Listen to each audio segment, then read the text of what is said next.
Hello दोस्तों, स्वागत है आप सभी का अनस्टॉपेबल क्लासेस में। इस वीडियो में देखने वाले हैं भारतीय संविधान के 50 क्वेश्चन को, जो लगभग हर प्रतियोगी परीक्षा में बार बार पूछे जाते हैं, इसलिए इन्हें याद कर लीजिएगा।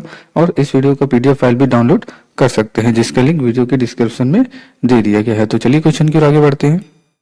पहला क्वेश्चन है, कानूनी विषय पर राज्य सरकार को परामर्श देता है महान्यायवादी, एडवोकेट जनरल, महान्याय अभिकर्ता या उच्च न्यायालय का मुख्य न्यायाधीश। तो इसका सही आंसर क्या होगा? अब इसका जो सही आंसर है वो option number B, option number B is correct. Advocate general की बात करें तो अनुच्छेद 165(2) के तहत 165(2) के तहत एडवोकेट जनरल राज्य सरकार को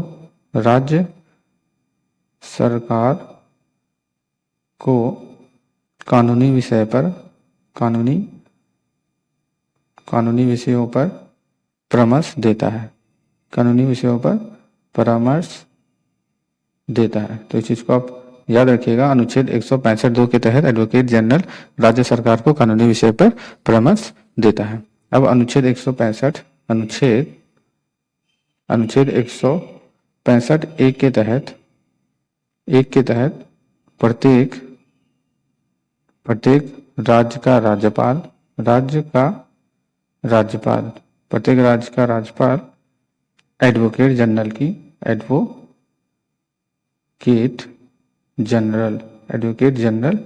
नियुक्ति करता है, तो इस चीज को आप याद रखिएगा। एडवोकेट जनरल को हिंदी में महाधिवक्ता भी बोलते हैं। क्या बोलते हैं? महाधिवक्ता। एडवोकेट जनरल को महाधिवक्ता बोलते हैं। तो अनुच्छेद 165(1) के तहत प्रत्येक राज्य का जो राज्यपाल है वो एडवोकेट जनरल की नियुक्ति करता है या फिर महाधिवक्ता की नियुक्ति करता है। अब अनुच्छेद 165(3) के तहत राज्यपाल की प्रसाद पर्यंत पद धारण करता है। तो इस चीज को याद रखिएगा, वेरी वेरी इंपॉर्टेंट क्वेश्चन है। और ये भी ध्यान रखिएगा कि यह राज्य सरकार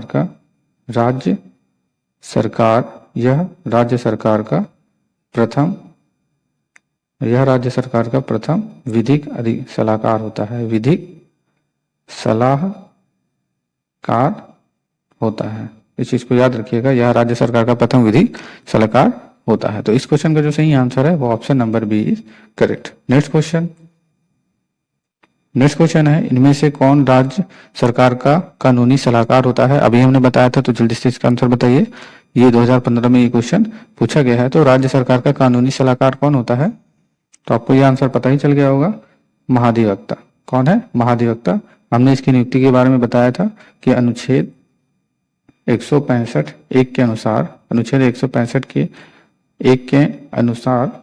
प्रत्येक राज्य का जो राज्यपाल है, प्रत्येक राज्य का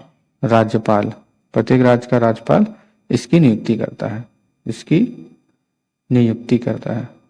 तो इस चीज को याद रखिएगा, वेरी वेरी इंपॉर्टेंट है, नियुक्ति करता है। तो option number A is correct. Next question है, राज्य सरकार को कानूनी मामले में सलाह देने के लिए अधिकृत है मुख्य न्यायाधीश, महान्यायवादी, महाधिवक्ता, उच्च न्यायालय के न्यायाधीशों की खंडपीठ। वेरी वेरी इंपॉर्टेंट क्वेश्चन है, वेरी वेरी इंपॉर्टेंट और वेरी वेरी इजी क्वेश्चन है।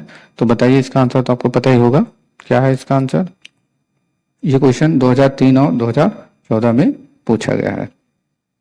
तो इस क्वेश्चन का जो सही आंसर है वो महाधिवक्ता। अभी हमने ऊपर बताया था, महाधिवक्ता को एडवोकेट जनरल भी कहते हैं इंग्लिश में। और इसकी नियुक्ति के बारे में हमने बताया था, अनुच्छेद 165(1) के अनुसार प्रत्येक राज्य का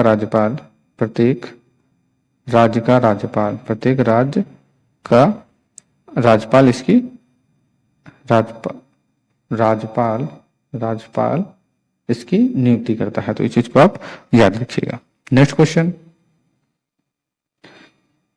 नेक्स्ट क्वेश्चन है, ये आईएएस में पूछा गया ये सवाल है निम्नलिखित कथनों पर विचार कीजिए। भारत में राज्य के महाधिवक्ता की नियुक्ति भारत के राष्ट्रपति द्वारा संबंधित राज्य के राज्यपाल की अनुशंसा पर की जाती है।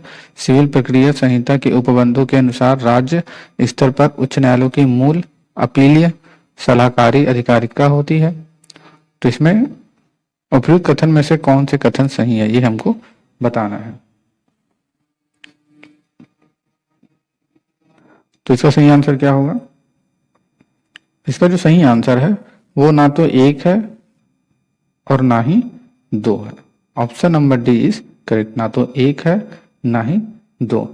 अब इसकी बात करें तो संविधान 100 अनुच्छेद 165 1 के तहत राज्य का जो महाधिवक्ता होता है, राज्य के महाधिवक्ता यानी कि एडवोकेट जनरल, महाधिवक्ता की जो नियुक्ति है कि नियुक्ति प्रत्येक राज्य के राज्यपाल, प्रत्येक राज्य के राज्यपाल द्वारा की जाती है, जिसको आप याद रखिएगा। तो यहाँ पे क्या लिखा है कि भारत में राज्य के महाधिवक्ता की जो नियुक्ति है भारत के राष्ट्रपति द्वारा संबंधित राज्य के राज्यपाल की अनुशंसा पर की जाती है, तो ये गलत है। तो भारत में प्रत्येक राज्य के महाधिवक्ता की जो नियुक्ति है वो प्रत्येक राज्य के राज्यपाल द्वारा की जाती है। वो किस अनुच्छेद के तहत? अनुच्छेद 165 1 के तहत। अब यहाँ लिखा सिविल प्रक्रिया संहिता के उपबंधों के अनुसार राज्य स्तर पर उच्च न्यायालयों की जो मूल अपील है वो तथा सलाहकारी अधिकारी होता है। तो ये भी गलत है, क्योंकि जो सलाहकारी अधिकारिता होता है वो अनुच्छेद 143 के तहत सर्वोच्च न्यायालय की होती है। सर्वोच्च न्यायालय की होती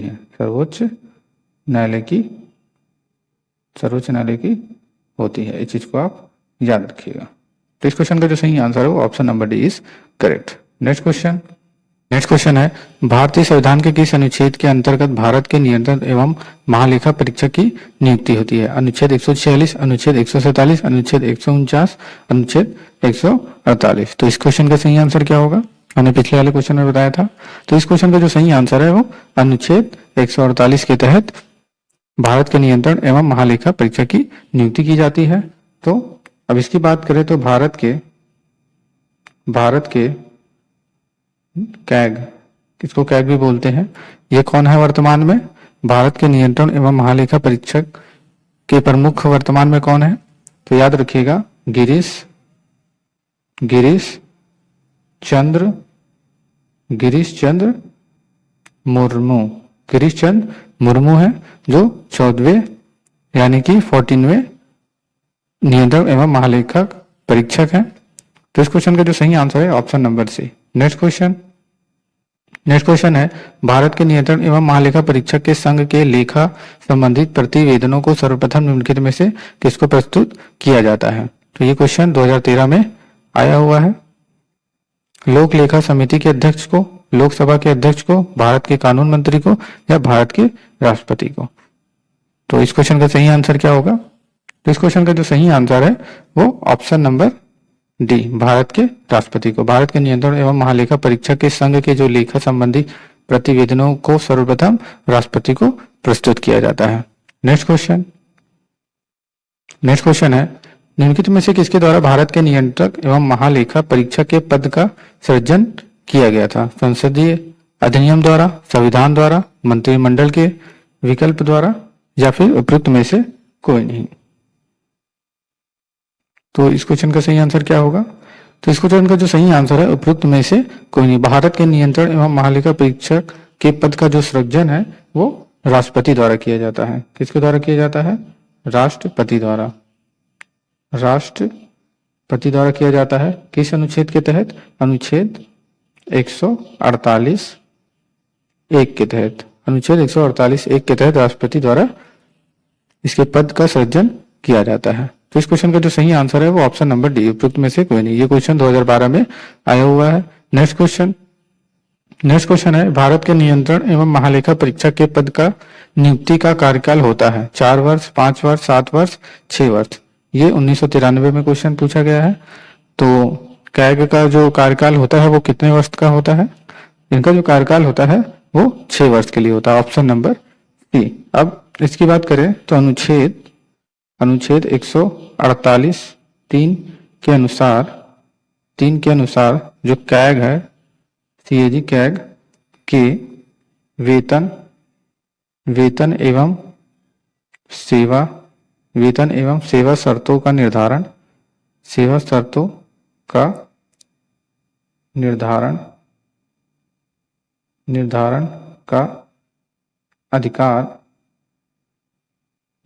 का अधिकार संसद को दिया गया है।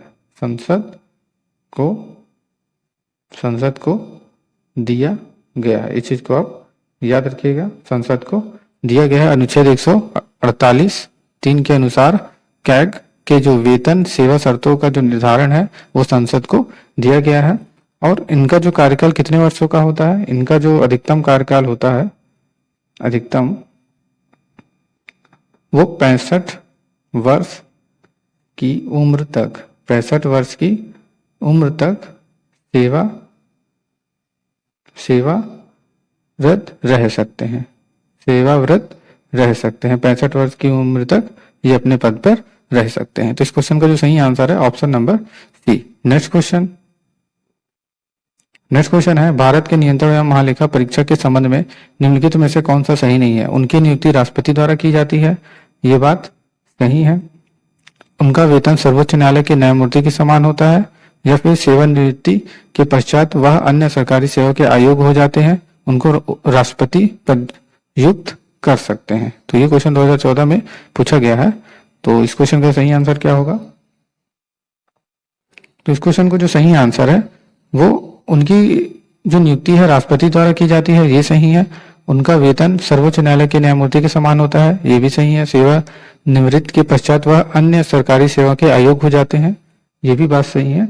लेकिन उनको राष्ट्रपति पद युक्त कर सकता है, ये गलत है। तो इसमें कौन सा सही नहीं है? तो ऑप्शन नंबर डी जो है वो सही नहीं है। नेक्स्ट क्वेश्चन है, भारत के नियंत्रण एवं महालेखा परीक्षक को उसके पद से हटाए जाने की प्रक्रिया निम्नलिखित में से किसके समान है? लोकसभा के अध्यक्ष के समान, भारत का महान न्यायाधीश, उच्चतम न्यायालय का न्यायाधीश, या संघ लोक सेवा आयोग का अध्यक्ष। ये क्वेश्चन 2008 में पूछा गया है। तो जल्दी से इसका आंसर बताइए क्या होगा? नियंत्रण एवं महालेखा परीक्षक को उसके पद से हटाए जाने की प्रक्रिया क्या है? तो इनकी जो प्रक्रिया है वो उच्चतम न्यायालय के न्यायाधीश को जिस प्रक्रिया से हटाया जाता है उसी प्रक्रिया से नियंत्रण एवं महालेखा परीक्षक के पद को हटाया जाता है। इस क्वेश्चन का जो सही आंसर है option number C. Next question है, निम्नलिखित कर्तव्य में से कौन सा एक भारत के नियंत्रण एवं महालेखा परीक्षक द्वारा पालन नहीं किया जाता? भारत की संचित निधि से होने वाले सभी व्यय का लेखा परीक्षण करना और उनके संबंध में प्रतिवेदन प्रस्तुत करना, आकस्मिकता निधि और लोक लेखाओं से होने वाले सभी व्यय की लेखा परीक्षा करना और उनके संबंध में प्रतिवेदन प्रस्तुत करना, सभी व्यापार, निर्माण, लाभ और हानि लेखाओं की लेखा परीक्षा करना और उनके संबंध में प्रतिवेदन प्रस्तुत करना, या फिर सार्वजनिक धन की प्राप्ति और निर्गम का नियंत्रण करना, यह सुनिश्चित करना कि सार्वजनिक राजस्व राजकोष में जमा हो। तो ये क्वेश्चन 2001 और 4 में आईएएस के एग्जाम में आया हुआ है। तो इस क्वेश्चन का सही आंसर क्या होगा? तो इस क्वेश्चन का जो सही आंसर है वो option number D. Option number D is correct. Next question है, नियंत्रण एवं महालेखा परीक्षक की टीका टिप्पणी पर उचित कार्यवाही करने की अंतिम जिम्मेदारी है भारत के राष्ट्रपति को, संसद की, सर्वोच्च न्यायालय की, या राष्ट्रीय विकास परिषद की? ये क्वेश्चन 2014 में आया हुआ है। तो इस क्वेश्चन का सही आंसर क्या होगा? तो इस क्वेश्चन का जो सही आंसर है ऑप्शन नंबर सी, संसद की। अब अनुच्छेद 151 ए के तहत, अनुच्छेद 151 ए के तहत जो कैग है, कैग की रिपोर्ट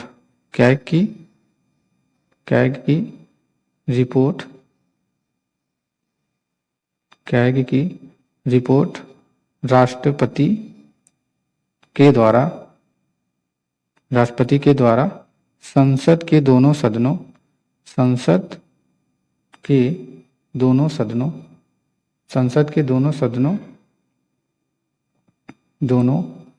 सदनों के समक्ष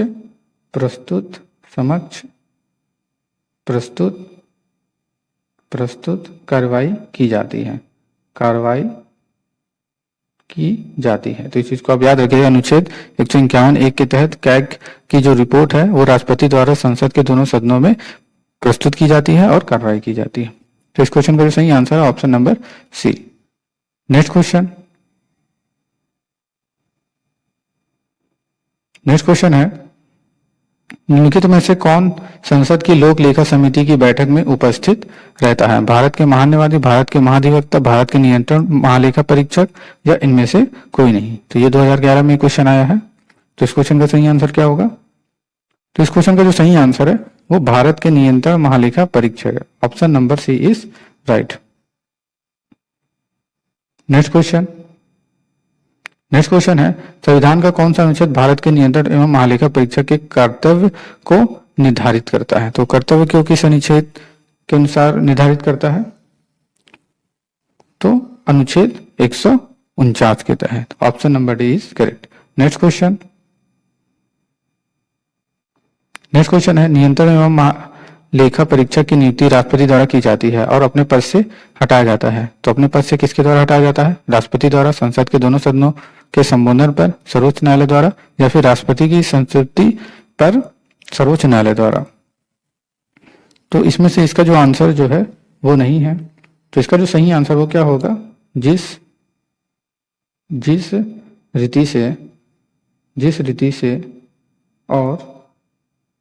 रीति से और जिन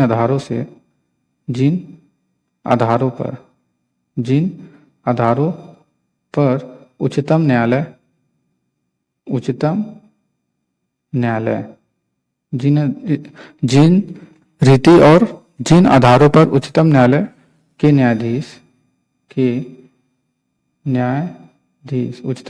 न्यायाधीश को हटाया जाता है उसी तरह से नियंत्रण एवं लेखा परीक्षक की पद को हटाया जाता है। तो इस चीज को आप याद रखिएगा। नेक्स्ट क्वेश्चन, निम्नलिखित में से कौन संसद की लोक लेखा समिति की बैठक में उपस्थित रहता है? भारत के महान्यायवादी, भारत के महाधिवक्ता, भारत के नियंत्रण महालेखा परीक्षक या उपरोक्त में से कोई नहीं? तो इस क्वेश्चन का सही आंसर क्या है? तो इस क्वेश्चन का जो सही आंसर है वो, ये क्वेश्चन 2011 में पूछा गया है। इस क्वेश्चन का जो सही आंसर है भारत के नियंत्रण महालेखा परीक्षक। अब भारत के नियंत्रण एवं महालेखा परीक्षक की बात करें तो ये अनुच्छेद 149 में सीएजी कैग, इसको कैग भी कहते हैं, इस चीज को याद रखिएगा, के कर्तव्य एवं शक्तियों का वर्णन किया गया है। इस चीज को आप याद रखिएगा। वेरी वेरी इंपॉर्टेंट क्वेश्चन है। नेक्स्ट क्वेश्चन देखते हैं। तो इसका जो सही आंसर है option number C is correct. Next question है, संविधान का कौन सा अनुच्छेद भारत के नियंत्रक और महालेखा परीक्षक के कर्तव्य को निर्धारित करता है? तो वेरी वेरी इंपॉर्टेंट क्वेश्चन है और अभी हमने पिछले वाले क्वेश्चन में बताया था इसका आंसर, तो जल्दी से बता दीजिए क्या होगा। ये क्वेश्चन 2019 में आया है। तो इस क्वेश्चन का आंसर तो आपको पता ही है, अनुच्छेद 149 के तहत भारत के नियंत्रक एवं महालेखा परीक्षक के कर्तव्य और इनके शक्तियों का वर्णन किया गया है। नेक्स्ट क्वेश्चन, नियंत्रण एवं लेखा परीक्षक की नियुक्ति राष्ट्रपति द्वारा होती है, अपने पद से हटाया जाता है। नियुक्ति तो राष्ट्रपति द्वारा की जाती है, लेकिन इसके पद से कैसे हटाया जा सकता है? तो राष्ट्रपति द्वारा, संसद के दोनों सदनों के संबोधन द्वारा, सर्वोच्च न्यायालय द्वारा, या राष्ट्रपति की संस्तुति पर सर्वोच्च न्यायालय द्वारा। तो ये क्वेश्चन 2006 में आया है। तो इस क्वेश्चन का जो आंसर है वो चारों में से कोई भी नहीं है। जिस तरह से उच्चतम न्यायालय के जिस रीति से, यहाँ पे लिख देते हैं, जिस रीति से और जिन आधारों से, जिस रीति से और जिन आधारों पर उच्चतम न्यायालय यहाँ पे लिखते नहीं बन रहा, तो याद रखिएगा उच्चतम न्यायालय है, ये गलत हो गया। उच्चतम न्यायालय, उच्चतम न्यायालय के न्यायाधीश को, उच्चतम न्यायालय के न्यायाधीश को हटाया जाता है, हटाया जाता है। जिस तरह से उच्चतम न्यायालय के न्यायाधीश को हटाया जाता है, उसी तरह से भारत के नियंत्रण एवं लेखा परीक्षक को भी हटाया जाता है। तो इनका जो प्रोसेस है वो सेम है, तो इसमें कोई भी ऑप्शन करेक्ट नहीं है। नेक्स्ट क्वेश्चन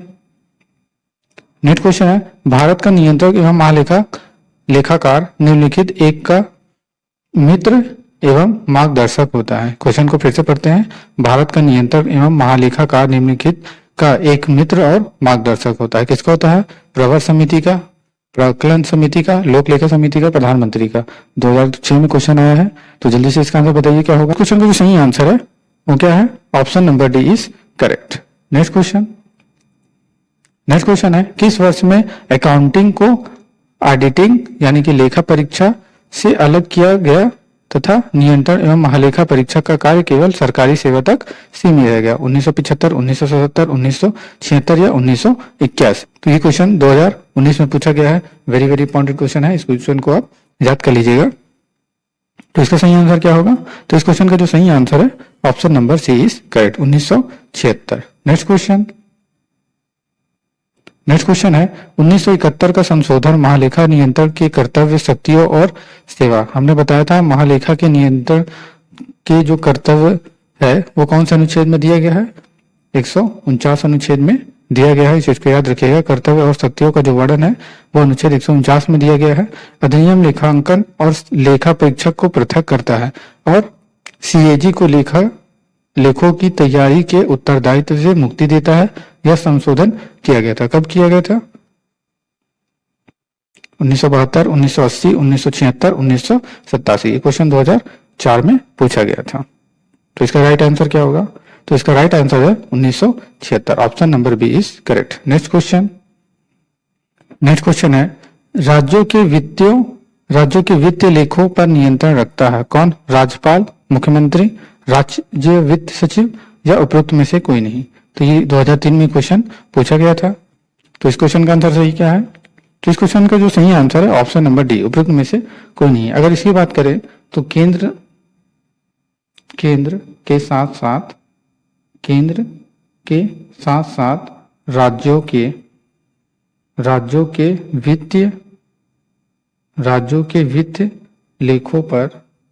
के वित्तीय लेखों पर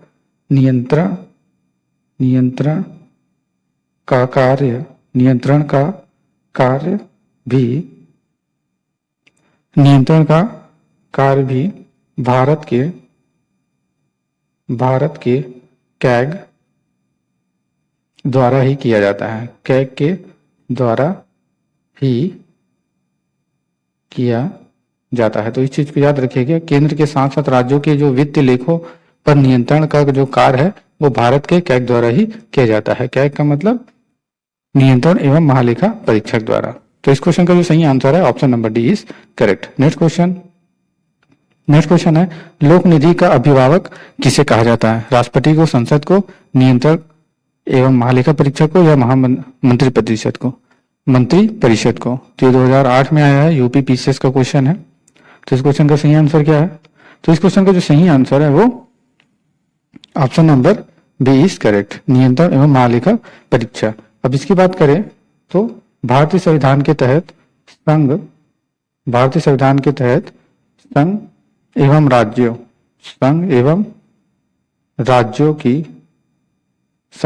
राज्यों की लोक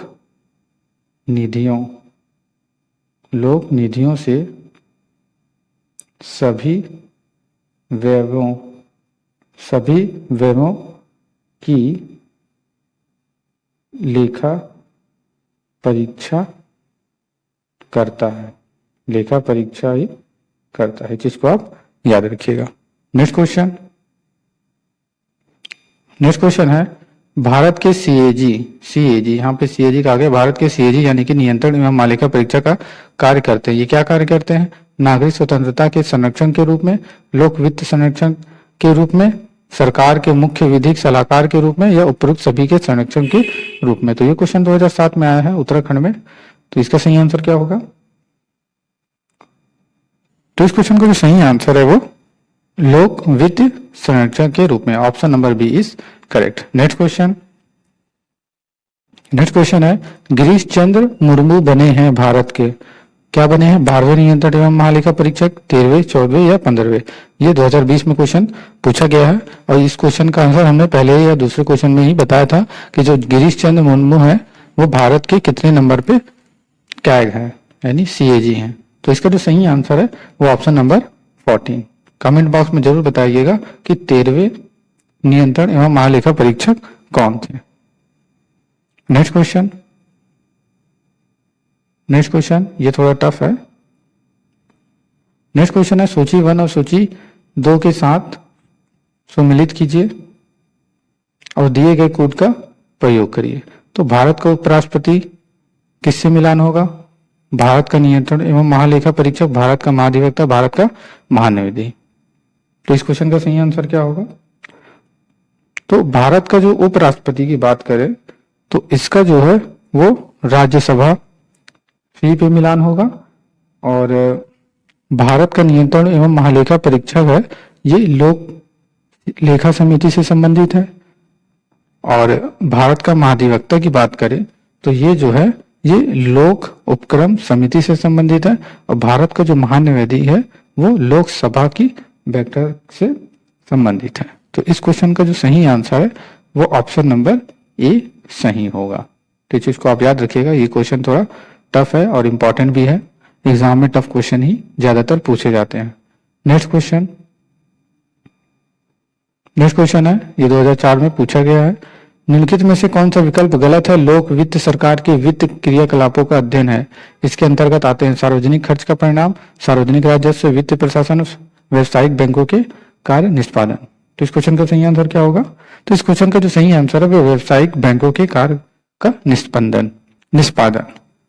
नेक्स्ट क्वेश्चन देखते हैं, ये लास्ट क्वेश्चन था। अगर आपको वीडियो अच्छा लगा तो लाइक, सब्सक्राइब, शेयर जरूर करें। वीडियो देखने के लिए धन्यवाद।